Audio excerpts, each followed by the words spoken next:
हमारे साथ इस वक्त जुड़ चुके हैं डॉक्टर नरेश त्रेहन हैं, CMD Medanta the Medicity. Doctor साहब, सबसे पहले आप ही से जानना चाहेंगे, क्योंकि लगातार जिस तरीके से मामले बढ़ते जा रहे हैं, कितना खतरा दिल्ली वालों के लिए है? क्या दिल्ली तैयार है?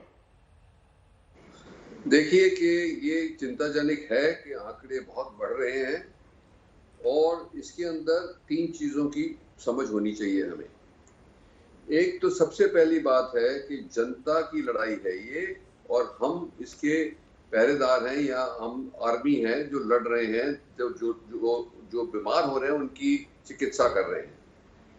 पर जो असलियत है वो जनता को बहुत केयरफुल होगी। अगर जो जनता अब खुल रहा है, अगर जो जनता लापरवाही होगी तो लाखों और लाखों में केस आएंगे। अगर जो जनता ने जो 3 धर्म हमने बताए हैं उसका अगर जो पालन किया तो इसका ये काफी हद तक रुक सकता है फैलना। तो एक तो ये बात है। दूसरी बात ये है कि 3 हिस्सों में इसको डिवाइड किया गया है। एक वो जो केस हैं जिनको इन्फेक्शन हो गई पर उनको कोई ज्यादा सिम्टम्स नहीं है या बहुत माइल्ड सिम्टम्स हैं, उनके पास अगर जो घर पे फैसिलिटी है आइसोलेट होने की, तो उनके पूरा प्रोटोकॉल है कि कैसे वो अपने आप को अपने घर में ही आइसोलेट कर लें, तो हॉस्पिटल में जाने की जरूरत नहीं है। इसके उसके पैकेजेस भी हैं जिसके अंदर डॉक्टर घर पे ही मॉनिटर करेंगे। ये तो एक तरीका है, और इसमें हमने देखा गया है हमारी हिस्ट्री जो है कोविड इन्फेक्शन की, कि बहुत हद तक लोग हैं जिनको या तो पता नहीं है, बहुत माइल्ड सिम्टम्स हैं और वो अपने आप ही रिकवर हो रहे हैं। तो एक तो वो कैटेगरी होगी। दूसरी है जिनको बुखार है, जिनको कुछ थोड़ी तकलीफ है बट इतनी ज्यादा ऑक्सीजन वगैरह की जरूरत नहीं है, उनके लिए कोविड केयर फैसिलिटीज बनी है। कोविड केयर फैसिलिटीज के लिए के माध्यम से कई होटल्स को लिया जा रहा है, और जो भी पब्लिक स्पेसेस हैं खाली, उनको यूज करके इन लोगों को उसमें रखा जा सकता है। हॉस्पिटल सिर्फ जो बीमार हो इस लेवल के कि उनको ऑक्सीजन की जरूरत है, या उनका सांस फूल रहा है, या उनके लिप्स ब्लू हो रहे हैं, या उनको इंटेंसिव केयर की जरूरत है, तो काफी हद तक हमने देखा है कि 75-80% लोग जो जिनको होगा वो उनको हॉस्पिटल की जरूरत नहीं पड़ेगी। पर आज के दिन में लोगों में दहशत फैली हुई है, पैनिक हो रहा है, लोग भाग रहे हैं एक हॉस्पिटल से दूसरे हॉस्पिटल तक। हमें सबसे पहला काम ये करना है, और दिल्ली के लिए दिल्ली गवर्नमेंट ने और गवर्नमेंट्स ने भी करना है, कि एक बड़ा क्लियर अंडरस्टैंडिंग हो पब्लिक को कि अगर जो मेरी तबीयत खराब है, मेरा कहाँ टेस्ट होएगा, अगर जो मुझे हुआ है तो मैं घर जा सकता हूँ, कि मैं कोविड फैसिलिटी में जा सकता हूँ, कि मेरे को हॉस्पिटल में जाना है। जब सब लोगों को ये क्लियर हो जाएगी बात, और ये हमारा सबसे बड़ा फर्ज यही है कि आज ही करें।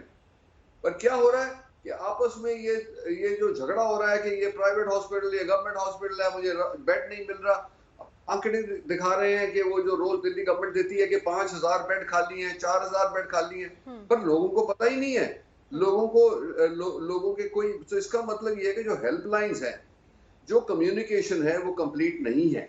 हमें सबसे पहले तो पब्लिक को पूरा इन्फॉर्म करना है कि अगर जो आपको ऐसा होगा तो आप ये करेंगे, ये होगा तो ये करेंगे, ये होगा तो ये करेंगे। जब ये दिमाग में क्लियर हो जाएगा, आप देखेंगे कि एक तो हम अपनी लड़ाई जो है अच्छी तरह से लड़ सकेंगे, लोगों को दुख नहीं होगा, जो लोग बीमार होंगे उनका हम ध्यान रखेंगे, और उनमें से भी 95% ठीक होके घर चले जाएंगे। बिल्कुल। तो इसीलिए ये पैनिक नहीं फैलाना है, सिर्फ पब्लिक को एजुकेट करना है। एक तो प्रिवेंशन, एक अंडरस्टैंडिंग कि वो जो कुछ हो जाए तो क्या करना है अपने लिए और अपनी फैमिली मेंबर के लिए। जी, एक सवाल और डॉक्टर साहब जरा क्लियर कीजिए, क्योंकि अगर हम देखें कि जिस हिसाब से केसेस आ रहे हैं, ठीक होने वालों की तादाद भी अच्छी खासी है, तो ये जो खबर है, चाहे केसेस बढ़ भी रहे हैं लेकिन ठीक भी उतने ही अच्छी तादाद में हो रहा है, तो इससे चिंता की जाए, परेशानी की जरूरत है, या हम राहत की सांस ले इससे?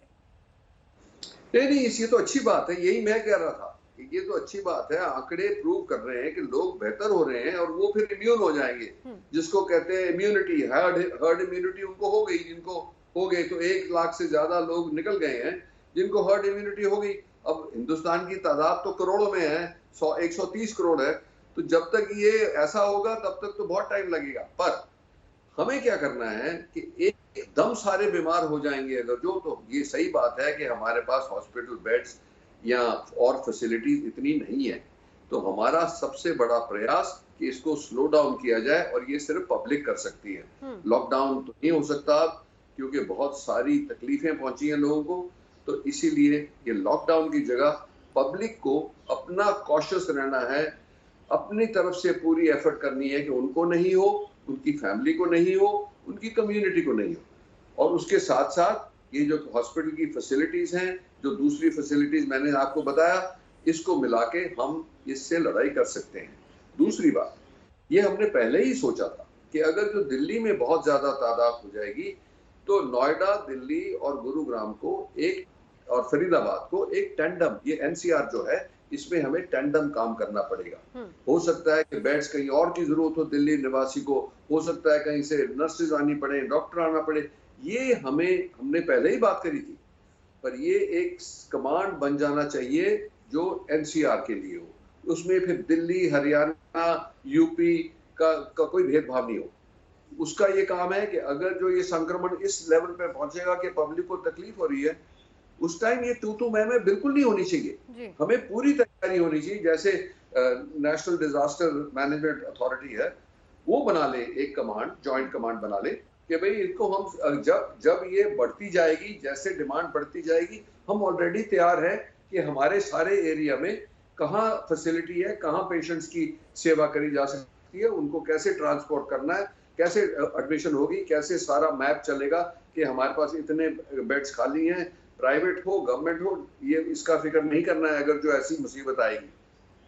तो इसीलिए मेरा तो कहना बड़ा क्लियर है कि एक तो हमें वॉर प्लान तैयार करना है, जिसको हम जो बोले कोरोना वॉर प्लान, हमें सबको साथ मिलाना है, और ये जो ये चल रहा है आपस में टेंशन, उसको बंद करनी है और पब्लिक की सेवा करनी है सिर्फ, और हमारा कोई ध्यान नहीं होना चाहिए। क्योंकि पब्लिक में बहुत सारी गलतफहमियां घूम रही हैं।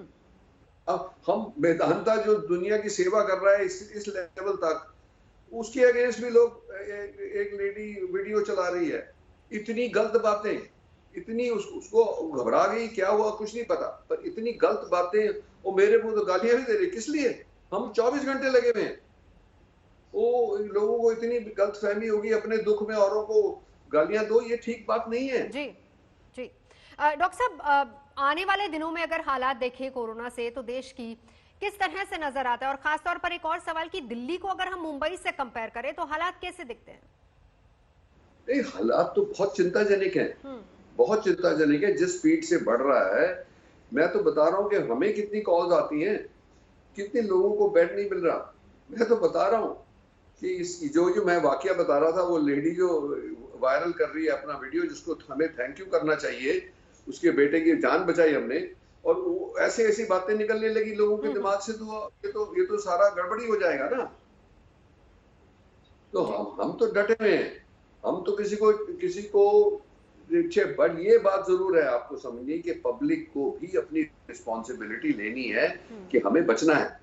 अगर जो लापरवाही करेंगे, तो जो बता रहे हैं, जो सिसोदिया जी ने बोला या किसी ने भी बोला, या होपफुली ये कभी होगा नहीं, पर अगर जो हम लापरवाही करेंगे तो जरूर होगा जी। और उस टाइम इतनी तकलीफ होगी सब लोगों को। मैं तो इसलिए बार बार यही वार्निंग कर रहा हूँ कि वो 3 चीजें जो हम बोलते हैं, ये आपका धर्म बन गया है।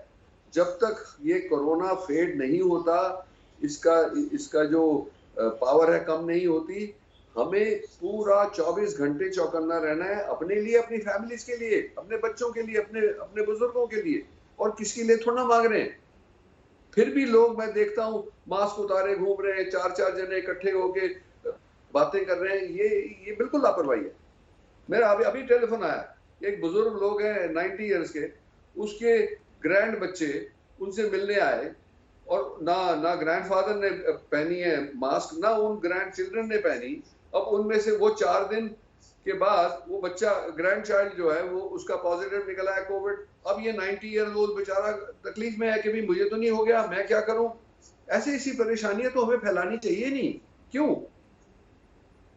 मैं स्पष्ट कर रहा हूं ना आपको कि ये इमरजेंसी हो गई है, हमारे द्वार पे बहुत बड़ा ये कोरोना दुश्मन खड़ा है, और जितना हम इससे बचेंगे, जितना हम इससे दिमाग लगा के लड़ेंगे, उतना ही हिंदुस्तान के लिए, दिल्ली के लिए अच्छा रहेगा। हेलो जी। डॉक्टर साहब, आपके पास भी, जैसा आप भी बता रहे हैं कि आए दिन बहुत सारे केसेस आपके पास भी आ रहे हैं, बहुत सारे अलग अलग केसेस हैं, तो ऐसे में कुछ ऐसी बातें जो आप दर्शकों को बताना चाहें जिससे कम से कम उनको एजुकेट किया जा सके, क्योंकि आपने भी कहा और ये हम और शायद सभी लोग समझते हैं कि जिम्मेदारी तो खुद की है, खुद को अपनी जिम्मेदारी समझनी होगी। हाँ, एक तो सीधी बात ये है कि हम 3 चीजें कह रहे हैं। जिसको इन्फेक्शन है, जब वो खांसेंगे या वो स्नीज करेंगे या जोर से बात करेंगे तो ये ड्रॉपलेट्स जो हैं म्यूकस के निकलते हैं, उसके अंदर वायरस है। ये पूरा साइंटिफिकली प्रूव हो चुका है कि अगर जो 2 जने, एक को इन्फेक्शन दूसरे को नहीं है और वो 3 फीट के फासले से कम है और दोनों ने मास्क नहीं पहना, तो दूसरे आदमी जिसको इन्फेक्शन नहीं है उसको इन्फेक्शन होने का चांस बहुत ज्यादा हो जाएगा, बहुत हाई हो जाएगा। अगर जिसको इन्फेक्शन है उसने मास्क पहना हो और वही बात दोहराई जाए कि नॉन इन्फेक्टेड है, 3 फुट से कम है और 15 मिनट से ज्यादा कांटेक्ट है, तो वही रिस्क जो है वो मीडियम हो जाएगा। अगर जो दोनों ने मास्क पहना है और 15 मिनट का कांटेक्ट है और 3 फुट से कम है तो बहुत मिनिमम हो जाएगा। ये तो प्रूफ हो गया है मास्क की बात पे तो कोई कंट्रोवर्सी है ही नहीं। तो एक तो आप मास्क पहन के रखें। अगर जो आपके घर में बुजुर्ग हैं, जो बच्चे हैं, जो बाहर जाते हैं, उनको उनके पास जाने में के टाइम मास्क पहनना चाहिए और उनके पास ज्यादा देर नहीं खड़े होना और बहुत पास नहीं जाना है, 3-4 फुट का फासला जरूर होना चाहिए। ये बातें तो प्रूव हो गई है। दूसरी ये भी बात हुई प्रूव कि अगर जिसको है इन्फेक्शन वो खांसेगा या उसके सरफेस पे लग जाएगी तो आप उसको हाथ लगाएंगे तो आपको भी वायरस आएगा। तो इसीलिए हम कहते हैं कि आप हाथ धोते रहिए दिन में 4-5 बार और किसी सरफेस को छूते हैं जिस पे कोई और भी आया हो तो उस पे आप सैनिटाइज कर लें। यही चीजें हैं, डिस्टेंस, मास्क और सैनिटाइजेशन। और कुछ करने की जरूरत नहीं है, ना आप कुछ कर सकते हैं, पर ये अपने जहन में बैठा लें जब तक ये से हमें राहत नहीं मिलती। इतना ही मेरा अपील है जी। डॉक्टर साहब, आप लोग बहुत प्लान बना रहे हैं, बहुत अच्छे तरीके से इलाज भी कर रहे हैं, अपनी जिम्मेदारियां आप लोग भी समझ रहे हैं और आप जनता को भी एजुकेट कर रहे हैं। आने वाले समय में अगर केसेस ज्यादा बढ़ते हैं तब भी आपने समझाया कि किस तरीके से प्लान है, किस तरीके से एनसीआर की जो दिल्ली के पड़ोसी राज्य हैं उनको एक साथ जोड़ना है। लेकिन जो तालमेल नजर नहीं आता सरकारों के बीच में, ऐसा नहीं लगता कि वो उसका एक बहुत ज्यादा असर पड़ता है इस पे? देखो, ऐसा है कि ये हम मेडिकल प्रोफेशनल्स का काम है। हमने तो ऑलरेडी तीनों चीफ मिनिस्टर्स को इन्फॉर्म कर दिया था कि ये हम ग्रुप बना रहे हैं। तो हम ऐसे प्राइवेटली ही डॉक्टर शिव सरीन और मैंने मिलके ये बनाया और नोएडा के जो सीएमओ उनसे भी तालमेल करके ये हमारी पूरी कम्युनिकेशन चलती रहती है कि अगर जैसे इसका एग्जांपल न्यूयॉर्क से आया है। न्यूयॉर्क में इतना संक्रमण फैला कि न्यूयॉर्क कंट्रोल नहीं कर सका। उनको हेल्प के लिए न्यू जर्सी से, कनेक्टिकट से लोग आए, डॉक्टर आए, मटेरियल आया, वेंटिलेटर्स आए, तब तो वो न्यूयॉर्क के लोगों की जिंदगी कुछ बच सकी। यही अगर जो हमारे यहाँ होगा, भगवान करे नहीं हो, पर अगर जो होगा तो हमारे को ये एक नहीं होगा कि ये मेरी स्टेट है, ये मेरी स्टेट है। हमें इसको एज ए इंडियन पब्लिक समझ के और हर एक इंडियन की सेवा करनी है और जहां से एक्स्ट्रा हो, जहां सामान, वहां पे जहां जरूरत हो उसको शिफ्ट करना पड़ेगा। तो मैं तो ये बोल ही रहा था कि हमने अपनी तरफ से तो किया है, एज डॉक्टर्स तो हम तालमेल रखते हैं, पर एक अथॉरिटी बननी चाहिए। उसमें हम एडवाइस कर देंगे, कोई बात नहीं है, पर अथॉरिटी जो हो, जिसकी गवर्नमेंट की अथॉरिटी हो, कि जैसे ही जहां बहुत ज्यादा तकलीफ है वहां शिफ्टिंग शुरू कर सकते हैं। जी, बहुत बहुत शुक्रिया डॉक्टर साहब, जनता को भी एजुकेट करने के लिए और बताने के लिए कि पैनिक क्रिएट न किया जाए और अपनी जिम्मेदारी को अच्छे से निभाया जाए, उसे समझा जाए। बहुत बहुत शुक्रिया हमारे साथ जुड़ने के लिए डॉक्टर साहब। और अपना संतुलन ठीक रखें।